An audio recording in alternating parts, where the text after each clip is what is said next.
right here on the Muskegon Channel. Andy O'Reilly, Dave Cackley's loosening up the tie. You had kind of an easy morning. You were kind of by yourself, weren't you?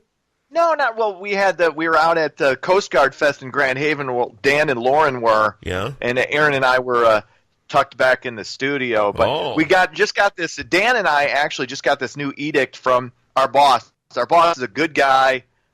I like him, but he's a tie Nazi. Really? He wants to got to wear a tie all the time now. At least when you're in studio. It's like if you're out in the field, you can go tieless. But I've been kind of going a little more casual, open collar, showing a little bit more skin to win. I thought, ratings booster, whatever. And I've only been doing that 2 days a week, but got to wear a tie all the time now. So no big deal. Like I said, it's just I felt like I'm being just kind of slowly choked all morning because this shirt doesn't really. Right. My neck's getting fat. So. Oh, you are getting fat. That's becoming an issue. No, my neck is. Oh, I personally am not. See, I'm glad you brought this up because this kind of leads to something I wanted to talk about this morning, especially with you. When I pull up the Skype every morning to talk to you, you get your little vanity picture there. Uh-huh. Have you looked at that lately? What about it?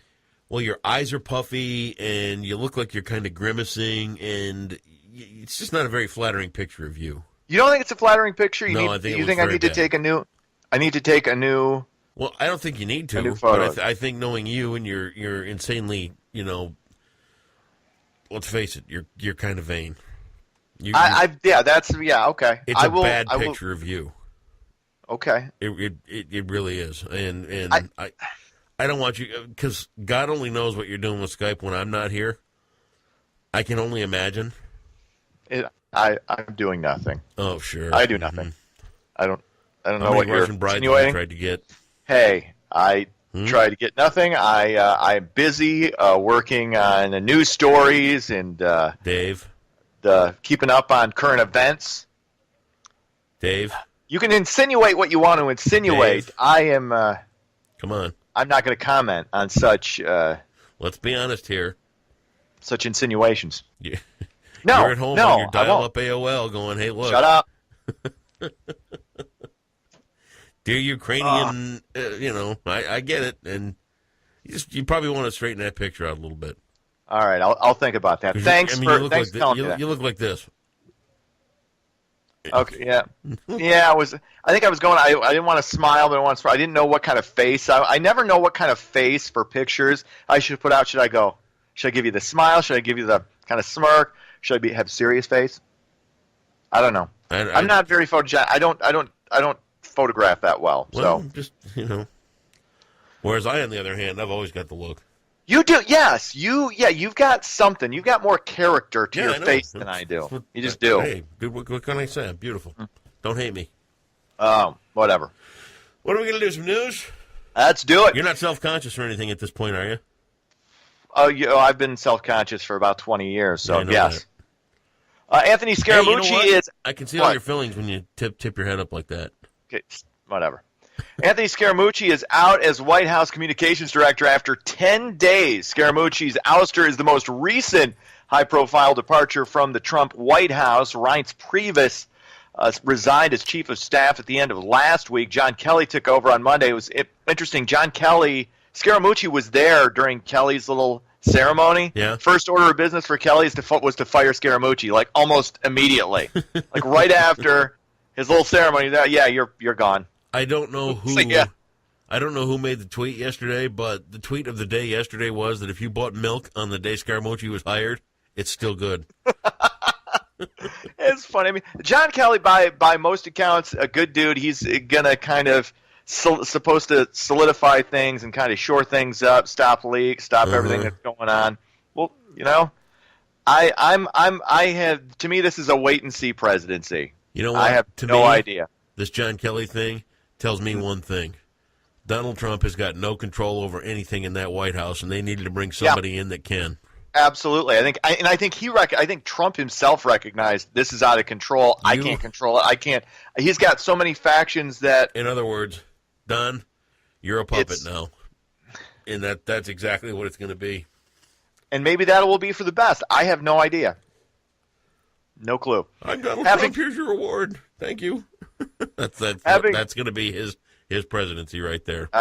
Hey, as long as he makes it 4 years and you owe me $50, I'm Ain't good. gonna happen. Yeah. Having finally ended their title drought, the Chicago Cubs gave their most notorious fan a World Series ring. The Cubs announced Monday that they would give a championship ring to Steve Bartman, who, of course, deflected a foul ball off outfielder Moises Alou's glove with Chicago just 5 outs away from the 2003 World Series. Bartman was mercilessly harassed, so much so that he actually had to move out of the city. The Cubs say hopefully this provides closure on an unfortunate chapter, and that Bartman continues to be fully embraced by the organization. I remember this. I remember where I was when that happened, and the crowd. I mean, they started throwing beer on him, and this poor guy. All he was trying to do was do what any fan in that situation would have done: reach out, catch a foul ball. Moises Alou just loses his shit on the play, just goes nuts and starts, what are you, how? And that really drew attention to him. And then all the fans knew who it was, because there were actually about 2 or 3 other people who were reaching for the ball. Bartman just happened to hit it. And the fact that he had to move out of the city because he was being harassed like that is insane to me. I mean, I'm a sports fan. I'm a huge sports fan. But you got to have a little bit of perspective. I mean, that was crazy. I had no recollection of this at all. Are you kidding? This was like one of the biggest stories of all in the history of sport. It's the National League. Who cares? B, it's the Cubs. Whatever. It's the Cubs. You don't know who Steve Bartman is. Mm-mm. Oh my God! Ow! Somebody owns a residence under a bridge. That's all I'm saying. That's all I'm saying. Well, anyway, good for the Cubs for finally giving this guy his ring. Congratulations cool. to him, and all I right. couldn't be happier. Record number of school districts in Michigan are bypassing the state's 11-year ban on starting school before Labor Day and opening doors to students in August. More than 120 districts across the state, including West Michigan, have received waivers from the Michigan Department of Education that release them from the requirement to start school after the late summer holiday. I remember this started. We started going to school like the week before Labor Day. I want to say like my sophomore, junior year of high school, and then it stopped like over a decade ago, and now they're bringing it back. I don't know. To me, you don't do anything until after Labor Day anyway. Yeah. I mean, the first week of school, you're just kind of getting to know everybody. You're not really getting a whole lot of homework. It's all review stuff. I just assume they keep it till after Labor Day. Really? I mean, how does Cindy feel about this? She's a teacher. She's got to. I mean, are they going back early? Well, she's a teacher, so the crying started at the 1st of August. My vacation's almost over. I've only got a month left. I don't know. I think she's got a pretty good perspective on it this year. Yeah. I think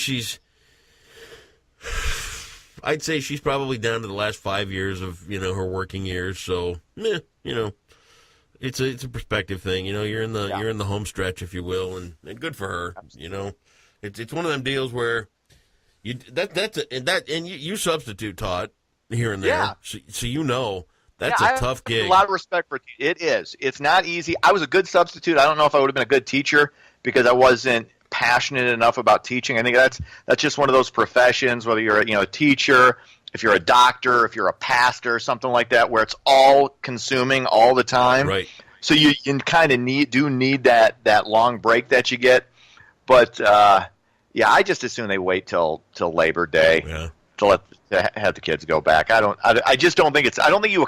My point is I don't think you accomplish anything by that extra week by getting them in at the end of August. I don't think any more learning comes into play. I look at it like this. I did my time. I don't care. Yeah. I'm done. I'm out. I'm done. Huh? I got my sheepskin or lambskin or whatever skin it was made out of. What? The diploma is called. It's either a sheepskin or a lambskin. I think it's a sheepskin. Your diploma. I don't know if maybe back in the day diplomas were made of sheepskin. You've never heard the term sheepskin? No. You get your diploma, it's your sheepskin. Oh, dude, stay wow, off you don't know who Steve Bartman. You don't know who Steve Bartman is. You don't know what sheepskin is. Lay off the vodka. I'm at a loss. Of course, I'm at a loss, dude. I haven't had vodka since Saturday night. Oh wow, you saint. And that's, yeah, and I got to stop that because, I was at Stinky's Bar in Middleville. oh, no. I was actually at the Cantina in Grand Rapids. Oh. So that was Every time fun I think evening. about your Middleville bar stories, the only thing that comes to mind is like the Crab Shack in My Name is Earl. Hey, Crab Man. Hey, Earl. I missed picture, that show. that's what I see, is everybody in Stinky's Bar in Middleville, and somebody throws a quarter in the jukebox, and It Takes Two comes on by Rob Bass, and the whole city gets up and dances, and whoa, it's like, wow, that was great. So there are good places in Middleville to go to enjoy an adult beverage. That's right. Or two, whatever. I What? had to ding you there because you just spit. That was gross. I've had too much sun-kissed pink lemonade. All right. Finally, it's a National Night Out in Muskegon, referred to as America's Night Out Against Crime. National Night Out is held in several communities across the country, including Muskegon, as a way for residents and police to come together to fight crime and drug use. Residents are asked to lock their doors and turn on outside lights and spend the evening outside with neighbors and police between 7 and 10 p.m. More than a dozen events with food, drink, arts and crafts with the kids are also planned as part of this. So it's cool. It's a way to get the community involved with the cops and know that you're in it together. Yes. They're not the enemy, despite some of the narratives that get put out there. The cops are there to protect you. Yes. Okay, you're going to have occasionally you're going to have incidents that you wish didn't happen. You're going to have some bad cops. That's going to happen too. But let's stop with the BS about cops being the enemy and they're looking to go after a group of people because it's crap. Let's stop. All right, thank you, Dave. Wow. All right. I was moved. You should be. And wasn't that? Didn't you feel? Don't feel uplifted? Mm-hmm. Taught you who Steve Bartman is. I taught you about lambskin and sheepskin. Now you know about racial harmony in the police department. Well, thank you for this wonderful recap, too. Wow. Running the gamut. You're doing something all right. Too much caffeine, too much baloney today, I think. Sports, Yankees beat the Tigers 7-3. It was the White Sox over Toronto 7-6. I gave you the White Sox score because Cubs were off, and I like to pretend people care about the White Sox. So there you go. That's sports. Have yourself a great Tuesday. See ya.